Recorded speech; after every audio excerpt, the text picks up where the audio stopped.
Just after midnight, the sky above southeastern Burkina Faso answered a question nobody had asked yet. How far will the old powers go to stop a new Africa from being born? In a single moment of fire and steel, unmanned aircraft tore through a military convoy near the border, and what happened next would ripple across the entire continent, raising one explosive question that Western capitals would spend the next weeks trying to answer. Was this France's warning shot to Ibrahim Traoré and the revolutionary movement sweeping across the Sahel? Or was it something far more dangerous, the opening act of a new kind of war? Let's rewind to that moment. Because to understand what just happened, you need to understand what was about to change forever. The night wasn't supposed to be different from any other night in Burkina Faso. The military convoy was traveling through southeastern regions, a routine operation in a country that had grown accustomed to instability. But as those hours crept past midnight, the sky itself became a weapon. Witnesses described sounds that would haunt them. The distinct roar of unmanned aircraft cutting through darkness, a noise that carries a particular terror because it means something invisible was watching from above. Then came the explosions, not scattered, not chaotic, precise, ruthless, methodical. Within seconds, armored vehicles that had been carrying soldiers moments before were transformed into burning wreckage. The bushland erupted in flames, turning night into an inferno of twisted metal and ash. The scale of the operation, the accuracy of the strikes, the complete absence of warning, everything about it sent a clear message. This wasn't a lucky insurgent attack. This wasn't tribal militia coordinating across desert distances. This was advanced military capability deployed with surgical precision. But here's where the story takes a turn that nobody expected. As the smoke cleared and investigators arrived at the scene, they began finding things that would immediately spark the firestorm that followed.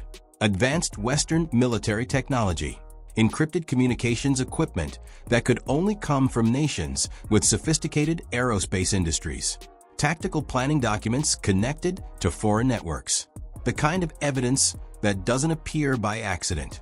Within hours, Burkina Faso's government began circulating a narrative that would explode across Africa. This wasn't just a military strike. This was a message, a warning, a shot fired by the old guard against the new order rising from the Sahel. And the finger that pulled the trigger, according to emerging reports, was connected to French-backed forces operating in the region.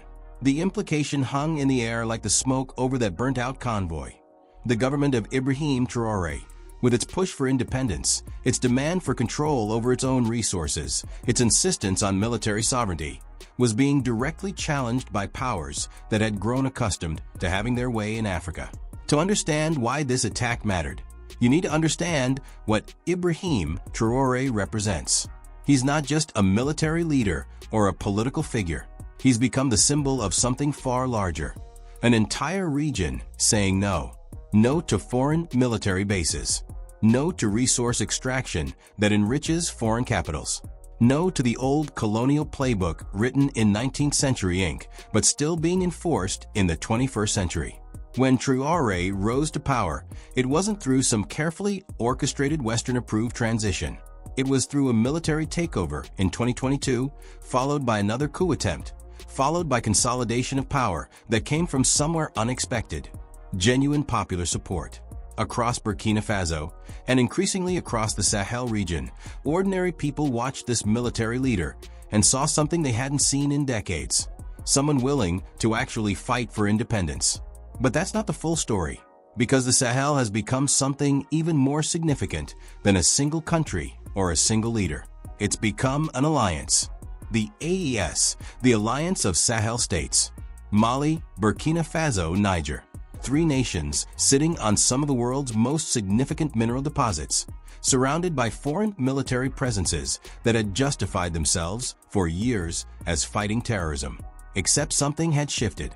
The foreign militaries, primarily French forces operating under various missions across West Africa, had positioned themselves as saviors, protectors against extremist groups, stabilizers in an unstable region.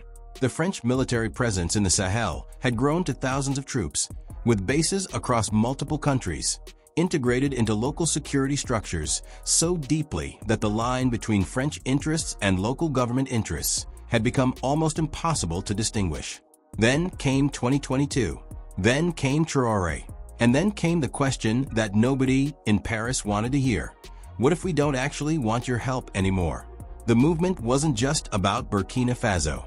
Mali had already begun moving in this direction, increasingly working with Russian security contractors instead of French forces. Niger was having similar conversations. What looked like isolated military coups to Western observers looked something entirely different to Africans watching from across the continent. The beginning of an actual anti-colonial movement with teeth. And here's the crucial part, it was working. French troops began being expelled. Military bases that had operated freely for years suddenly had eviction notices. Resources that had flowed outward to foreign corporations and foreign governments were starting to be reclaimed by African nations. For the first time in a generation, the question wasn't, how do we deal with French military presence? The question was, how do France deal with being told to leave? So when that drone strike tore through a Burkina Faso military convoy, the timing was anything but random. It arrived at a moment when Traoré's government was standing its ground more confidently than ever, refusing Western military aid, building security partnerships with Russia and other nations not bound by colonial histories, making resource agreements that prioritized African control over Western corporate interests. The drone strike, according to the narrative rapidly spreading across Africa, was France's answer to this defiance. Or more precisely, because direct involvement would be diplomatically toxic, it was France's way of using proxy forces to deliver a message, an unmistakable signal. Keep pushing for independence, and there will be consequences. But here's what the planners of that strike apparently didn't anticipate. In an age where information travels faster than any missile, a warning shot doesn't just intimidate. It also inflames. Within hours of the attack, African social media erupted. Supporters of Traoré circulated the evidence. Western military technology, encrypted communications confirming foreign direction. The narrative crystallized. This was what happened when you say no to France. This was the cost of demanding sovereignty over your own country. This was the world's powers reminding the Sahel that some lines still shouldn't be crossed. But here's the fascinating contradiction that made this moment so significant. The strike had the opposite effect of what it likely intended. Instead of intimidating Traoré into backing down, it confirmed everything he'd been saying. The evidence lying in that burnt-out convoy became physical proof of exactly what he'd been claiming.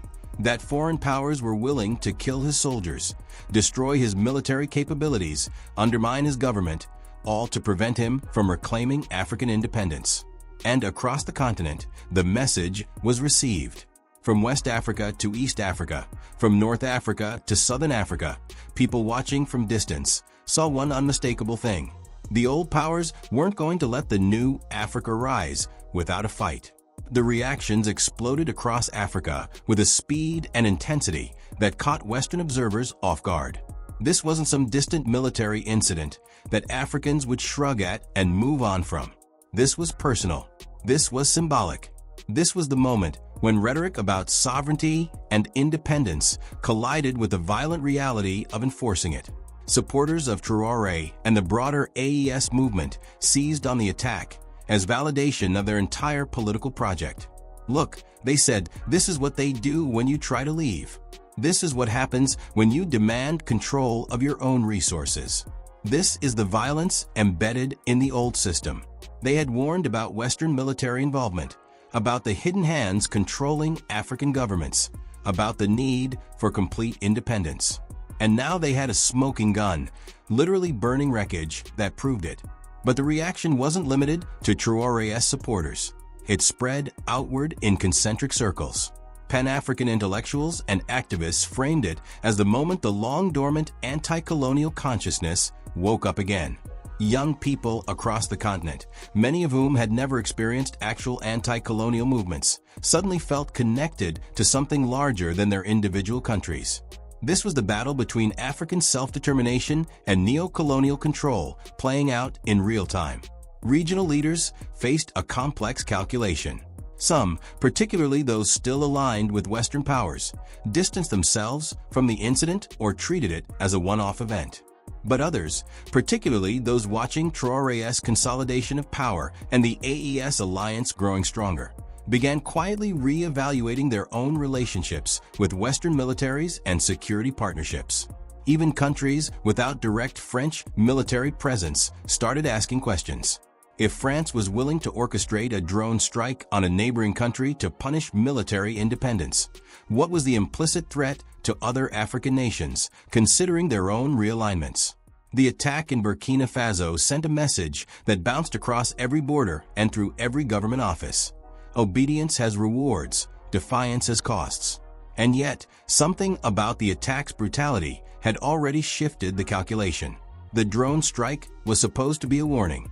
Instead, it became a galvanizing moment. The documents and equipment discovered at the strike site told a story that African investigators were equipped to read, but Western media largely ignored or minimized. The encrypted communications equipment wasn't some generic military technology. It was specifically from nations with advanced aerospace programs. The tactical planning documents showed the kind of coordination and oversight that required sophisticated command structures. The precision of the strikes themselves proved that whoever executed this had real-time intelligence and targeting capability that only a handful of nations possessed. What officials reportedly uncovered wasn't ambiguous. It wasn't deniable in a technical sense, but it was politically deniable, which in the realm of geopolitics is often what matters most. France could deny direct involvement, while proxy forces took responsibility. Western governments could express concern while offering no investigation. The plausible deniability of modern asymmetric warfare meant that the people who ordered the strike would likely never face accountability. But accountability wasn't really what mattered anymore. What mattered was what ordinary Africans believed. And what they believed increasingly was that the old powers would kill to protect their interests. That Western military presence in Africa wasn't about development or stability or counterterrorism. It was about resource control and geopolitical dominance. That independence, actual, meaningful, costly independence, was possible but would come with a price written in blood. The drone strike transformed from a military incident into a symbol. It became proof. It became the moment when abstract ideas about sovereignty and neo-colonialism became concrete and real and terrifying. And symbols like that don't fade. They become rallying points. What's happening in Burkina Faso and the Sahel isn't isolated. It's part of a much larger shift in the global balance of power that's been building for years. After more than a century of Western dominance in Africa, first through direct colonialism, then through post-colonial interference, a new generation of African leaders is saying they're done with the arrangement. The timing matters. Russia, with its own reasons for challenging Western hegemony, has been positioning itself as an alternative security partner. China has been building economic relationships across the continent. But most importantly, a new generation of Africans has decided that outside powers, whether they come wrapped in French flags or UN credentials, aren't the answer to African problems. The AES alliance isn't just about kicking out foreign troops. It's about something more fundamental, reclaiming ownership of African wealth and African decision-making. Mali, Burkina Faso, and Niger sit on vast deposits of gold, uranium, rare earth elements, the raw materials that power the global economy. For generations, these resources were extracted by foreign companies, processed by foreign nations, and sold back to African countries as finished products at massive markups. The new leadership in these countries is challenging that entire system.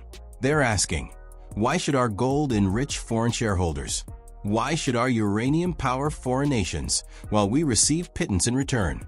Why should our security be determined by French military advisors? Why can't we do this ourselves? These aren't radical questions. They're basic questions about self-determination that most wealthy nations take for granted. But in Africa, asking them out loud is treated as dangerous. And the Burkina Faso drone strike proved why it's dangerous, because the systems that benefit from the old arrangement will defend it with force. The geopolitical chess game. Here's where the story gets even more complex, because what's happening in the Sahel isn't just about Burkina Faso versus France. It's part of a global reconfiguration of power that's been accelerating for years. The United States has been watching this unfold carefully. American interests in Africa aren't as concentrated as French interests. The U.S. doesn't have the same colonial history or the same troop presence in West Africa. But America absolutely cares about African alignment. The U.S. wants African nations friendly to American strategic interests, which means preferring Western partnerships over Russian or Chinese ones. The Sahel represents a region where that preference is actively being rejected. Russia, meanwhile, has been moving deliberately into the space that France is leaving. Wagner Group contractors, Russian private military forces, have established a significant presence in Mali and are looking to expand. For Putin's government, the Sahel is an opportunity to demonstrate that Russia can offer security partnerships that don't come with the colonial baggage of Western nations. It's also an opportunity to challenge Western dominance in regions where the West has become complacent. China's position is different but equally significant. Beijing doesn't need military bases to project power. It prefers economic partnerships. Chinese investment in African infrastructure, mining, and manufacturing is already substantial, and it's growing. A Sahel region less dominated by French or American interests is a Sahel region where Chinese economic influence can grow. The drone strike, in this context, represents something more than a French warning to Traoré. It represents a moment in a larger geopolitical game where the rules are changing. Traditional Western military dominance in Africa is being challenged. Traditional post-colonial power structures are being questioned. And nations that have grown comfortable with their influence are beginning to realize that comfort is ending. The question nobody can answer. So here's what we're left with: a drone strike that solved nothing and changed everything. Whether it was French-backed or executed by some other actor, whether it killed soldiers or civilians, whether it was meant as a warning or a punishment, the effect was the same. It proved that the battle for African independence and African resources is no longer theoretical. It's kinetic, it's real, it's deadly. And this raises the question that's haunting governments and militaries around the world. What comes next? If Africa truly is entering a new phase of independence, one where old colonial powers are being ejected and replaced by new partnerships, then the drone strike in Burkina Faso might be just the beginning. Desperate powers don't typically accept defeat gracefully. They escalate. They retaliate. They try to reassert dominance before it's too late. But here's the complication. Escalation in an environment like this is extraordinarily unpredictable. A response from Traoré's government against French forces could spiral. Regional conflicts could expand. What started as a military realignment could become something far more dangerous: an open confrontation between African independence and Western resistance. Or conversely, the very brutality of the strike could accelerate African unity. If nations across the continent view the drone strike as proof that independence requires collective defense, they might move faster toward genuine continental sovereignty. The African Union, which has been largely toothless, could be reinvigorated. Pan-African military and economic cooperation could accelerate dramatically. The drone strike sits at an inflection point. It's evidence of what was the age of Western military dominance in Africa. And it's a warning of what might be a continent willing to fight literally and militarily for autonomy. The deeper question. But beneath all the military analysis and geopolitical strategy, there's a simpler question that nobody seems to be asking directly. Was the drone strike actually successful in achieving its intended purpose? If the goal was to intimidate Traoré into backing down, it failed spectacularly. Instead, it strengthened his position domestically and across Africa. If the goal was to demonstrate the costs of independence, it succeeded, but in a way that galvanized support rather than spreading fear. If the goal was to cripple Burkina Faso's military capability or undermine the AES alliance, the evidence suggests it did neither. The alliance only grew stronger afterward. What this suggests is something crucial. The old playbook doesn't work anymore. The The strategies that maintained Western dominance for so long, threat, military presence, coups when necessary, playing regional leaders off against each other. These tools are becoming less effective because an entire generation of Africans has stopped believing in the system they're designed to protect. The drone strike represents the moment when traditional power realized that it was losing. And when powers realize they're losing, they often lash out. That's the real danger in what happened in southeastern Burkina Faso. It wasn't just a military incident. It was a sign that a much larger and more dangerous conflict is brewing. One fought over the future of a continent and who gets to control its destiny. Where we stand. As the dust settles from that attack, as the wreckage is cleared and the investigations conclude, or more likely, stall and then disappear from international attention, something fundamental has shifted. The question is no longer whether Africa will try to assert independence. That's already happening. The question is whether the established powers will accept that transition or fight to prevent it. The drone strike answered that question implicitly. They will fight. Maybe not always directly, maybe through proxies and plausible deniability, but they will fight. Which means this conflict is far from over. In fact, in many ways, it's just beginning. Burkina Faso has emerged as the epicenter of a much larger battle. Traoré has become the symbol of African resistance to neo-colonial control. The AES alliance has transformed from a regional military partnership into something approaching an anti-Western bloc. And across the continent, millions of Africans are watching, learning, and making decisions about whose side they're on. The night that drone tore through that military convoy wasn't just another African conflict. It was the sound of a continent taking back control of its own story. And the response to that sound will determine whether Africa finally breaks free from the colonial patterns that have shaped it for centuries, or whether those patterns find new ways to reassert themselves. The question isn't whether there will be more confrontations. There will be. The question is whether the outcome will be different this time, whether Africa, unified and determined, will finally have the power to say no and make it stick. That's what happened in southeastern Burkina Faso, just after midnight. That's what the world is still trying to understand. And that's the beginning of a story that's far from over.